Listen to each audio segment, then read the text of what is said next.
Good morning everyone! Ako na naman po ito, si Dindo Vergara. And nandito po tayo ngayon sa Edenbird, sa Lipa Royal, dito sa Lipa City, sa Batangas. And kung mapapansin nyo, yung bahay sa ating likuran, newly constructed po yan. Pero hindi na po yan available. Ipapakita ko lang po sa inyo para lang po may idea kayo kung ano yung hitsura niyan sa loob. Alright? Before po tayo mag-house tour, nagpapasalamat ako sa Demeterland sa pagpapaunlak na mabidyohan po yung bagong bahay na yan. So, samahan niyo po ako and i-explore po natin. Alright? Napakaganda ng bahay na i-house tour natin for today. Ayan po, oh, tingnan nyo. Napakalaki. Ayan.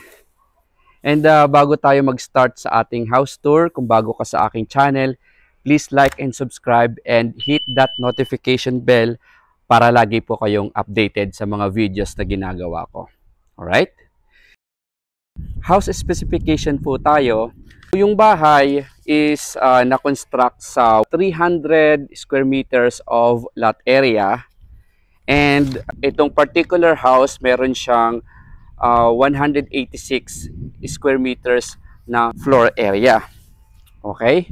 So, nagkameron na po ng customization dito sa unit.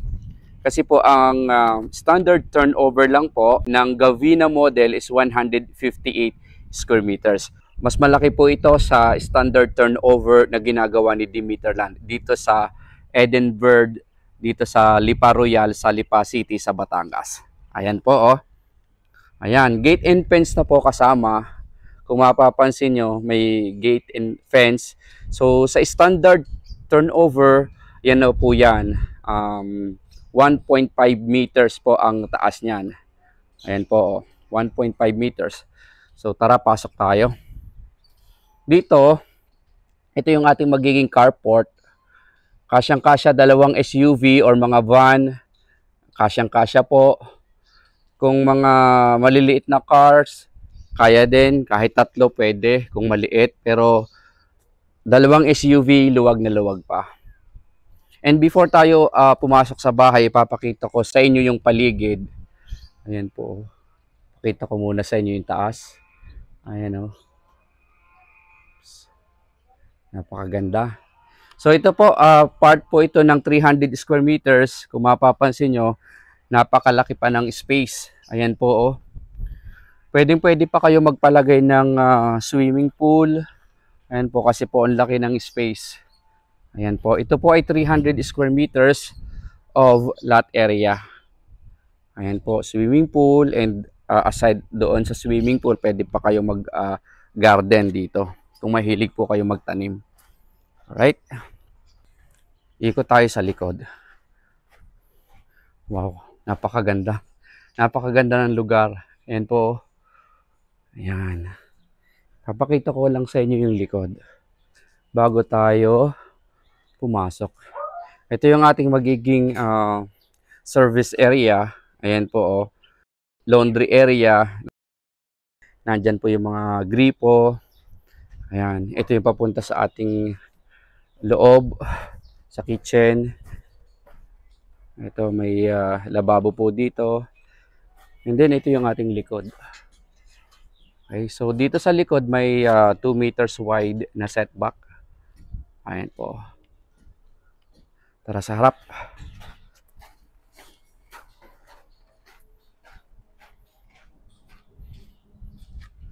Ayan po.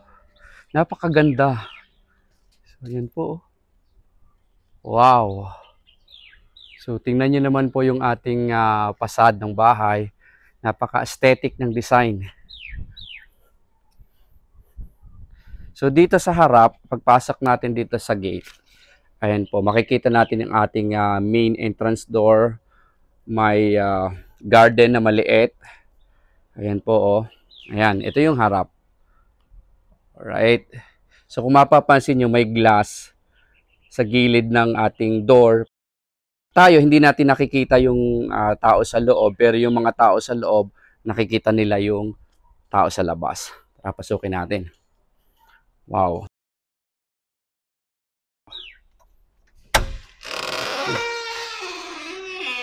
medyo maingay. Ayan. So ito po ang ating ground floor. So dito banda, ito yung ating living area. Ayan po, napakaganda ng ating living area.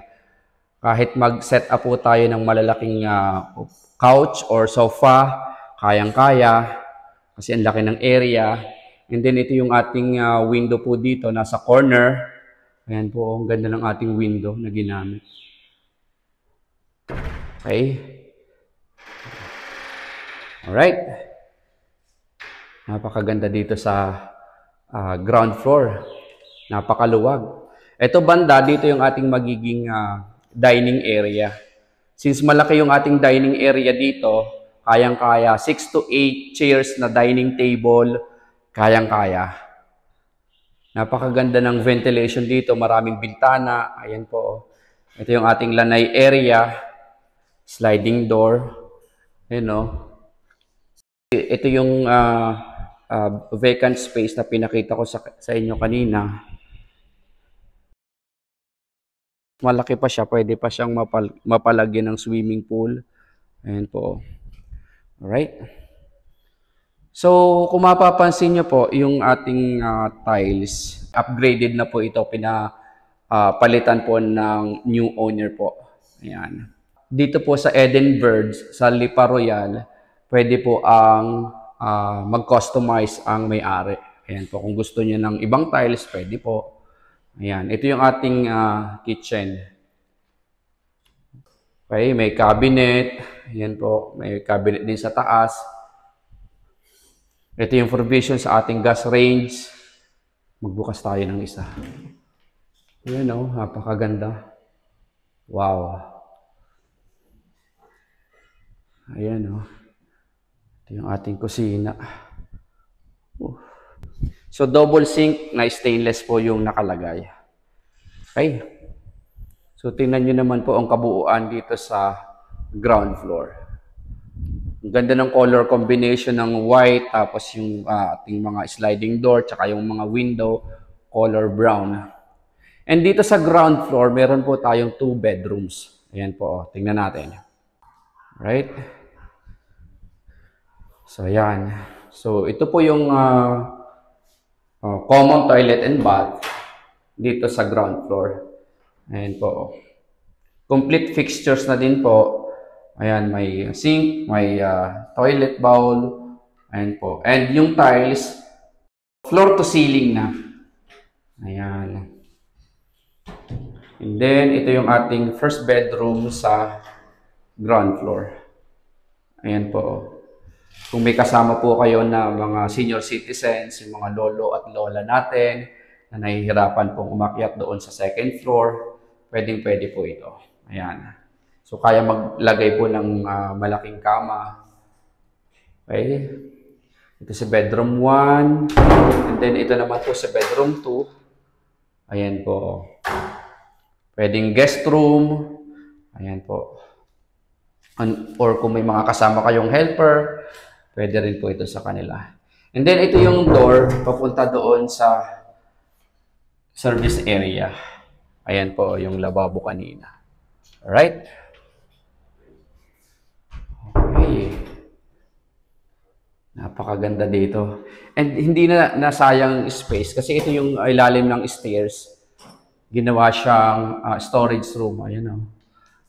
Ito yung ilalim ng stairs na convert into storage room. Ayan po. So yung mga gamit natin na hindi masyadong nagagamit, ito po, pwede dito. Ang laki pa oh. Okay.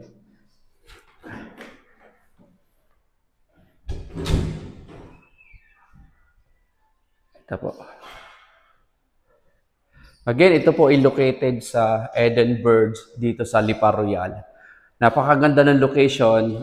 Few minutes away lang po tayo sa Balete exit at sa Malvar. In between po siya ng Balete and Malvar. Ayan. So, ito po si Gavina Model, aside from dito sa Lipa Royal, pwede rin po itong ipakonstruct sa ibang place. Like sa Laguna, sa Cavite. So, yung mga lot area is depende po sa available. Pero I think ang minimum lot area na kung saan pwedeng i-construct itong si Gavina model is 240 square meters. Ayan po. Oh. Pag akyat natin dito sa second floor, meron po tayong landing area dito. Ayan po. Oh. Malawak pa yung ating, pwede pa nating i-convert into family area. Ayan po yung stairs. And napakaganda ng bintana po dito sa gilid, sa tapat ng ating stairs. Ayan, pasok na pasok po yung natural light mula doon sa labas. Alright? So dito sa ating second floor, meron po tayong 3 bedrooms. So unahin natin yung dulo.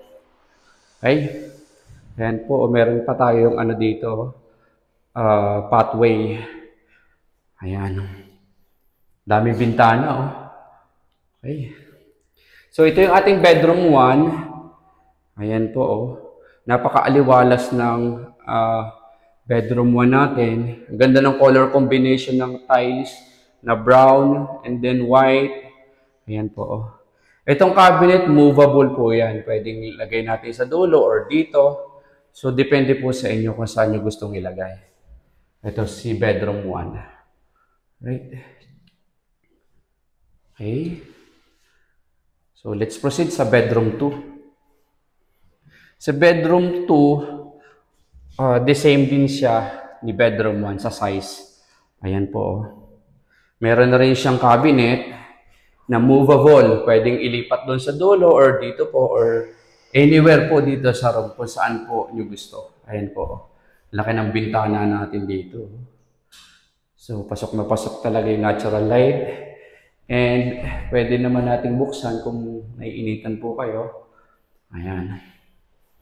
So let's proceed doon po sa master bedroom. Alright. Before po tayo pumasok sa master bedroom, papakita ko muna sa inyo itong common toilet and bath dito sa second floor. Ayan po, napakalaki ng ating common toilet and bath. Ayan. Yung tiles mula sa sahig na hanggang sa kisame. Ayan po yung mga fixtures na ginamit. Ayan po. Sarap maligo dito. Right? And dito sa kanan, or kaliwa rather, ng common toilet and bath, nandito yung pinto ng ating master bedroom. Yan. So, ito po ang ating master bedroom. Gandang-ganda ako sa color combination. Ang ganda. Bagay na bagay. Yung brown na sahig, light brown, tapos dark brown yung bintana. Ayan po. Ayan. So, ang kagandahan dito sa master bedroom, mayroon tayong bintana sa corner, and then meron pang isa. Ayan. Owning window. Ayan po, oh. Ito yung kabuuan ng ating master bedroom, and then banda doon, nandun yung ating cabinet. Ito po, oh. Meron siyang cabinet dito. Ayan, cabinet, and then cabinet po. Marami kayong pwedeng ilagay. Doon sa taas, maraming pwedeng ilagay sa baba. Marami din. Ayan po. Magbukas tayo ng isa. Alright. And then, ito yung ating master toilet and bath. Ayan po. Napakaganda rin po. Okay, kumpleto na. Lilipat ka na lang. May shower. Ayan po, may toilet bowl. And then, may lavatory. So, kumpleto. Alright? I hope nag-i-enjoy po kayo sa ating ginagawang house tour. Ayan po. Napakalaki.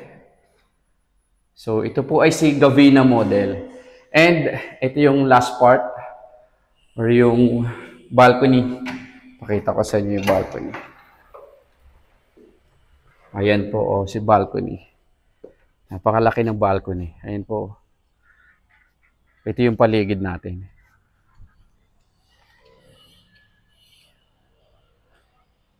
Ano po, Star Tollway. Ewan ko lang kung nakikita sa camera natin, pero nakikita ko po yung mga sasakyan. Napakaganda ng location. Malapit lang po ito sa SM Lipa, sa city proper ng Lipa, sa Dalasal, sa mga important business destination dito sa Lipa. Napakalapit lang po nito. Sa City Hall, ayan po. Alright, napagod ako doon So, natapos na nating i-house tour itong Gavina Bodel. So, maraming details ang hindi ko na-mention about dito sa bahay. Ilalagay ko na lang po sa description box ng ating YouTube channel. And kung meron po kayong mga katanungan, feel free to text or call. And sa mga kababayan natin na OFW, meron po tayong Viber and WhatsApp. And I'll be more than happy to help you. Thank you for watching and see you in my next video.